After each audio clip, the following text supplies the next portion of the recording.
Well, today some New York City lawmakers are renewing a push for new safety legislation after a string of pedestrian deaths in the city this week, including 2 children. Now, this move comes just as a 74-year-old woman is hospitalized after being hit by a car in Bayside overnight. CBSN New York's Jenna DeAngelis has more on that.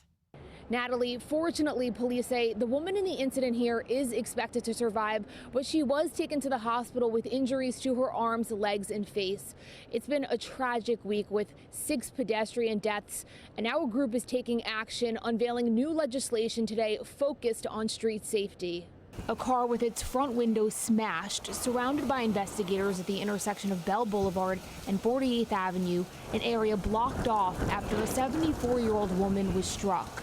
Police believe the driver, who remained on scene, was changing lanes around 10:30 Thursday night when he tried to hit the brakes but didn't stop in time.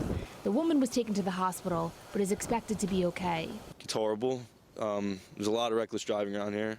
Something needs to be done. A group of street safety advocates and elected officials feel the same way, with the plan to announce new street safety legislation after 6 people, including 2 children, were struck and killed in New York this week alone, bringing the year's total to 22 pedestrian deaths, according to Transportation Alternatives. It's very sad, very heart-wrenching. This woman lives in East New York, where 2 children were hit and killed days apart.